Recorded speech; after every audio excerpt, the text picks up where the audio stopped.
All right, here's my video review for House of Gucci. Um,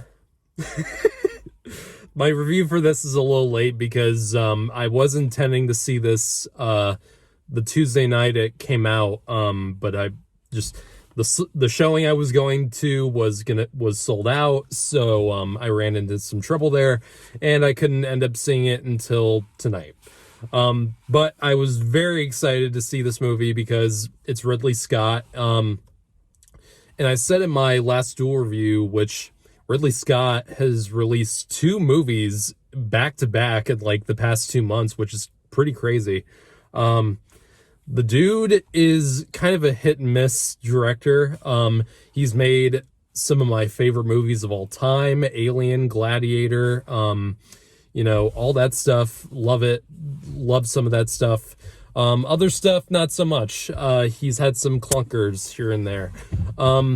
But Last Duel, I thought was fantastic. I absolutely adored it. I thought it was probably his best movie.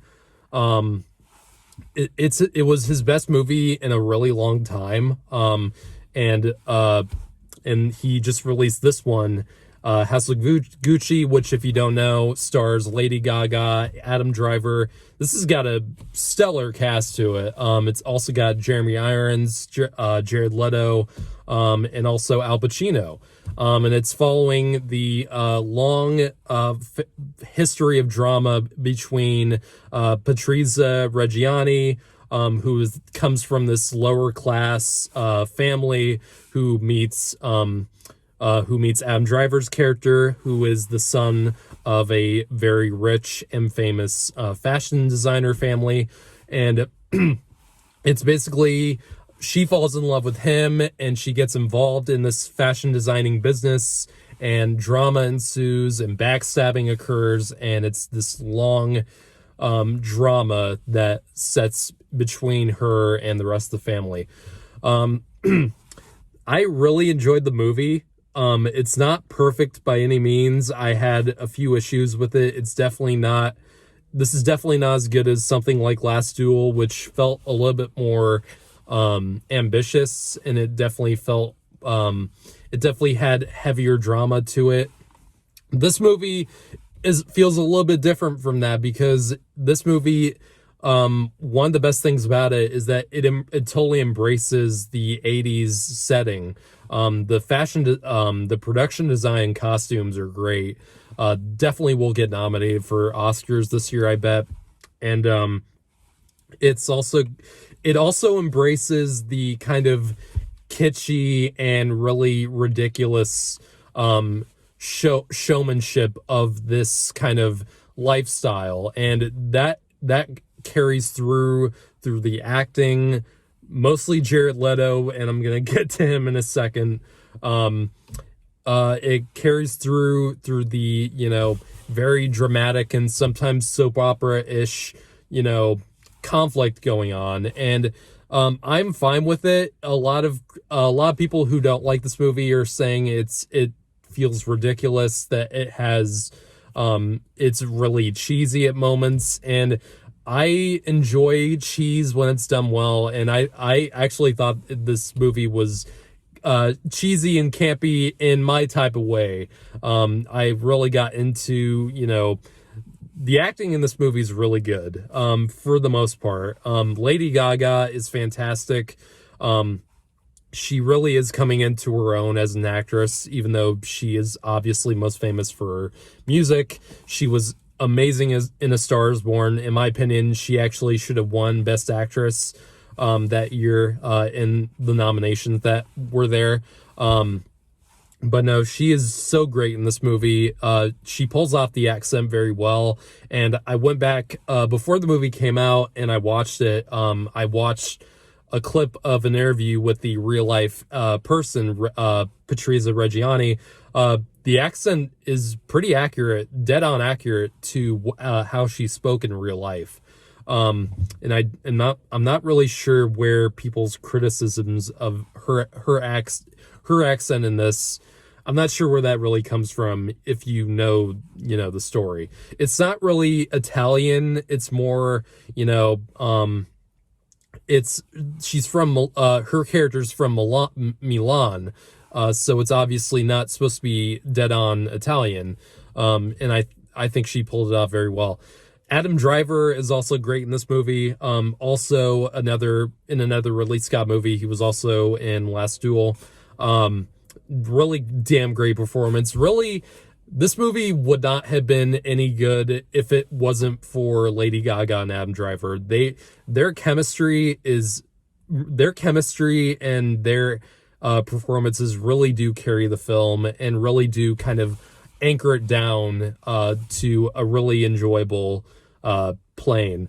Without them, though, this movie would have came off just boring and really stupid and cheesy.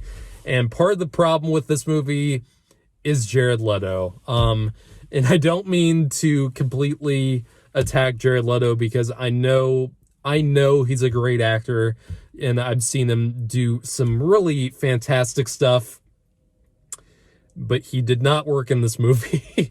He really felt like he was in a different movie entirely. And everyone, for the most part, acts like they're in a serious drama.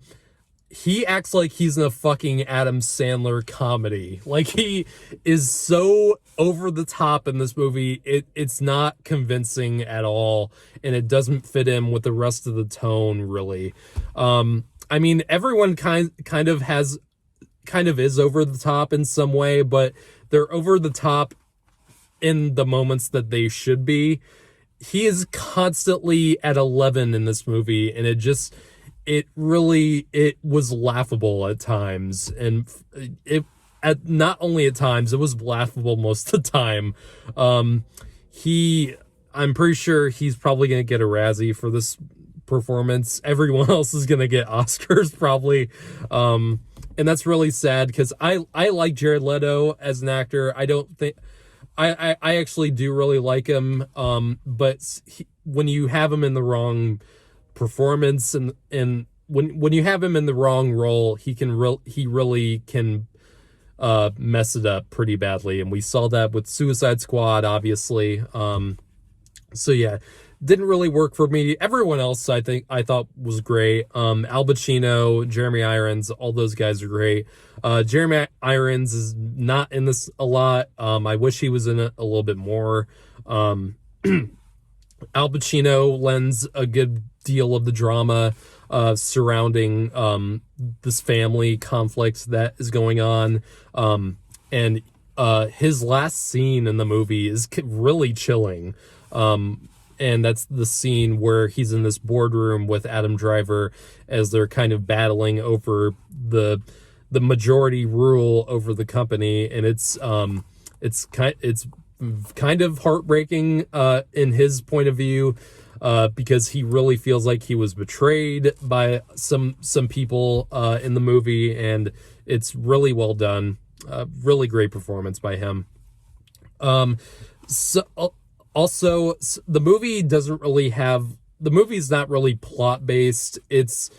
The movie does jump around a lot, and it doesn't jump back and forth in time. It stays mostly chronological, but some of the moments in the movie don't feel connected that well, and some things happen and then aren't really mentioned again. So people will definitely have a problem with that.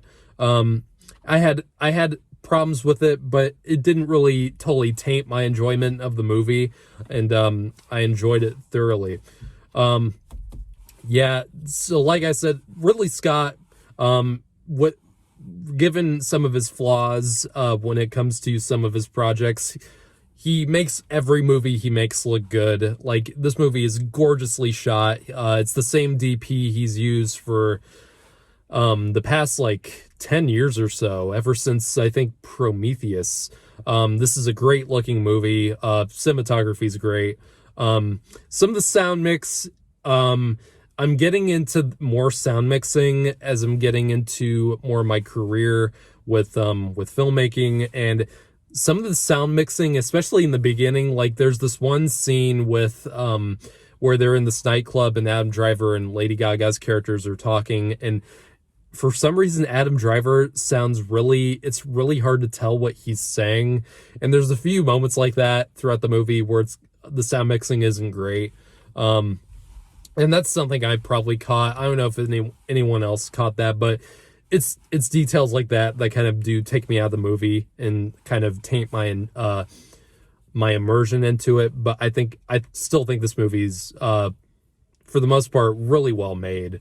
So overall, the movie's not one of my favorite movies of the year. But I definitely was entertained by it, and I'm glad I saw it. But the movie still has one of my favorite performances of the year in Lady Gaga and also Adam Driver. Both of them really bring this movie home and make it something enjoyable.